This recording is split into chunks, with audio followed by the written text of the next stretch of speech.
Hello everyone, welcome back to the channel. My name is Andrea and I'm your bookworm, and today we are back on book content and we are reviewing a book called Heirs of the Blade.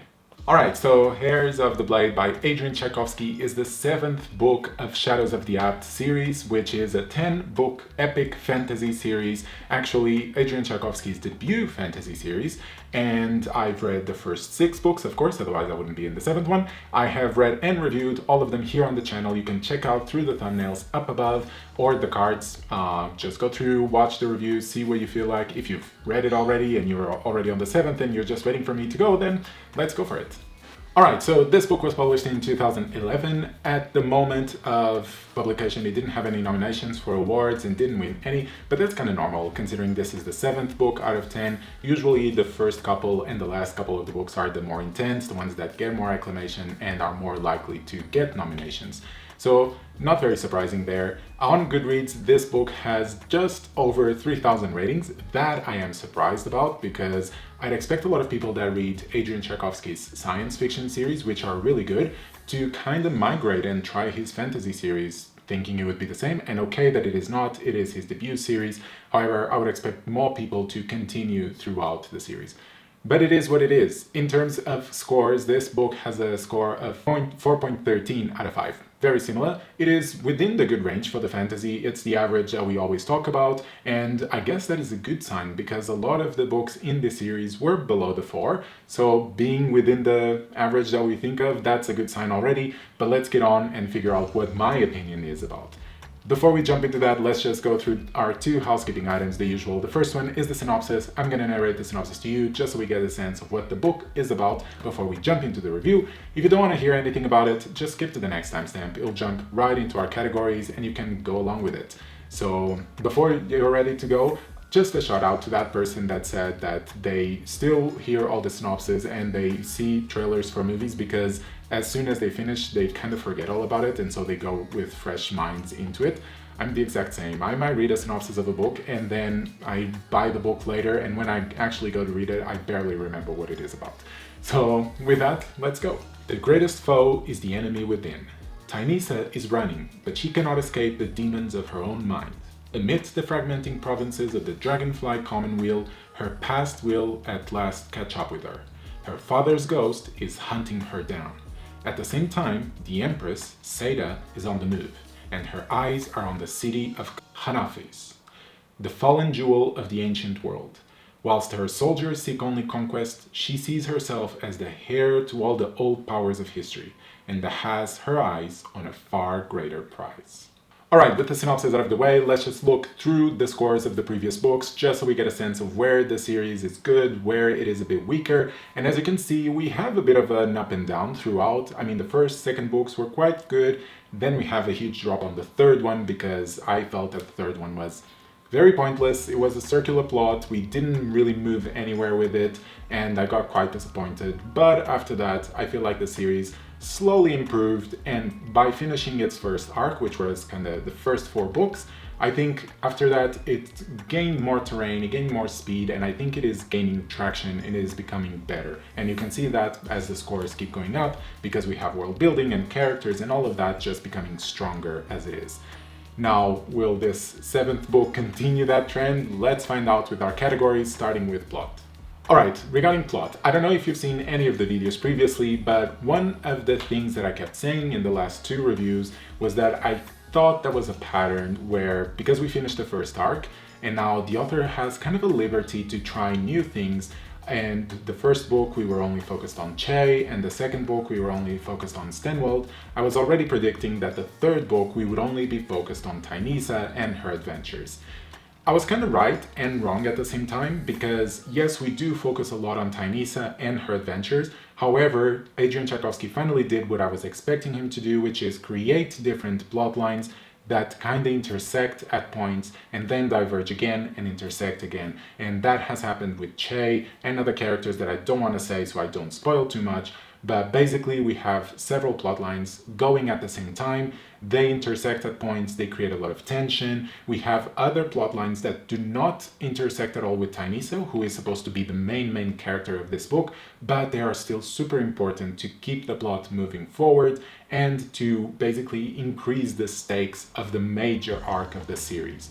So I think Adrian Tchaikovsky improved a lot in this category. I really enjoyed what he did. There was still some plot twists that were surprising, some turns and twists that the characters were provoking, and I mean there were characters that were showing up that I wasn't expecting to. So there were a lot of good surprises, and I think overall this book improved a lot in terms of the plot itself. Now my hope is that in the next books we get to see this dynamic still, but just becoming more and more epic, because that is really what we want with this series, is for there to be the war that creates a very worldwide aspect to it, and therefore even the plot lines need to feel of that dimension. So for this category, I'm gonna give it a 5 out of 5. It's very surprising because I think it's probably the first 5 in plot that I give to this series, but I think it is deserving. I think finally Adrian Tchaikovsky is achieving what I consider a really good strategy to make the book more interesting, more enjoyable. As for characters, it's a recurring thing with me in this series that I keep saying that the characters feel very soap opera-ish, in the sense that they're very dramatic and the love that they feel for each other is very instantaneous, insta-love, where there's no space for gradual momentum to build and for characters to develop those emotions over time. Everything feels very instantaneous, and because of that it feels a bit fake. Again, Adrian Tchaikovsky has worked on this. It seems that the relationships in this book are done a lot better, and the development of the characters themselves also feels better because it is more gradual. It is a very gradual transformation that you see both for Tainisa, that is our main protagonist in this book, but also for a lot of other characters that show up and are not as important, but will be important in the future. I mean the Empress, I mean Che, I mean other characters. There are a lot of them that are being developed slowly. Their relationships are being developed as well, and it all feels more natural, more real. So I really enjoyed this. I think, again, Tainisa's development was done really well. It created a lot of tension with her development and with the choices and with some of the plot twists that happened. I think they were done really well to mingle the plot with the character development and create a really good momentum for the story overall. This is also a bit touching on the writing style, but I think that some of the themes that Adrian Tchaikovsky explored in terms of relationships were done really well. The terms of passion and how people sometimes even forget the people that they love just for that passional moment or that person that they feel the passion for, and how that can really change who you are as a person. I think that was very well developed. So overall for this category, I'm also going to give a 5 out of 5. It is surprising, 2 5s in a row. It is very unusual for this series, but I do think that this book really nailed it for these two categories. Alright, what about world building? In this book, we explore a region that we had not explored before, which is the Commonweal, the Dragonfly Commonweal. This area has been spoken about for many books, however, we never got to explore it until now.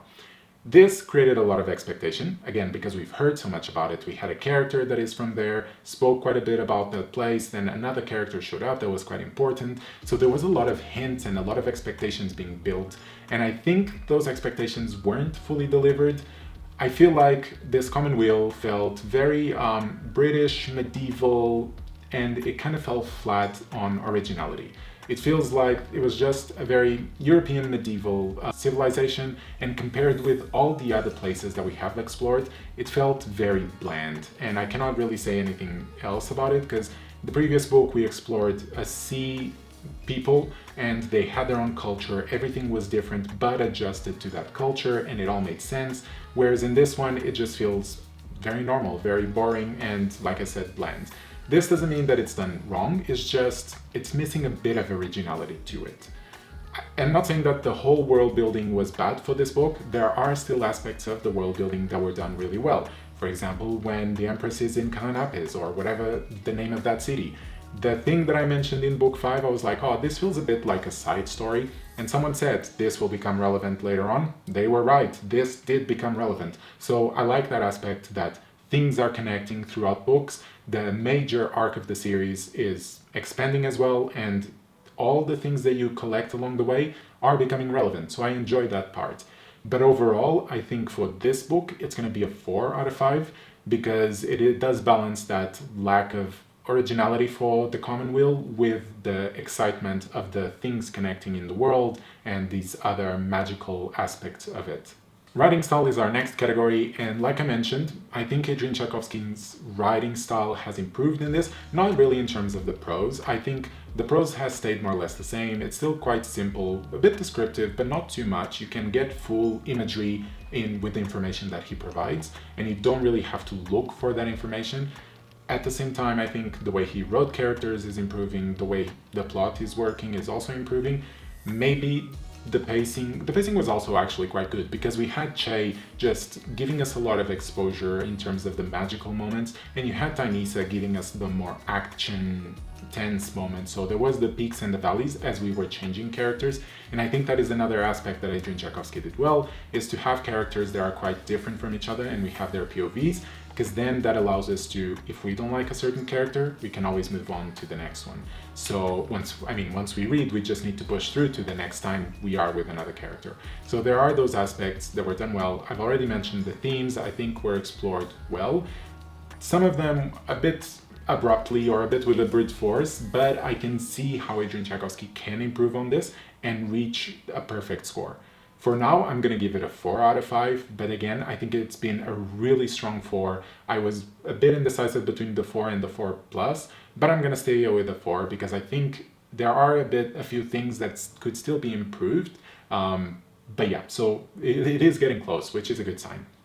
And finally, enjoyment, which is our last category. So the enjoyment for the series overall has been either like 4s, shaken 4s or 3s, but I think this book has improved a lot. I was a bit uncertain when going into it because with the series I've always been a bit uncertain. However, as I progressed, I thought my enjoyment increased steadily, and I was actually quite keen to read it. I was, especially when things started connecting between the books, I was like, okay, this is getting to the epicness that I want and that I kind of was promised since the start, because the premise of the whole series is that we have this empire trying to conquer the world, and we have these other nations just defending themselves to protect themselves, kinda. So it is quite epic in scale. However, it never felt that epic in scale until now. Now it's really growing, almost out of proportions, but not in a bad way. It's really growing in epicness, and I like that.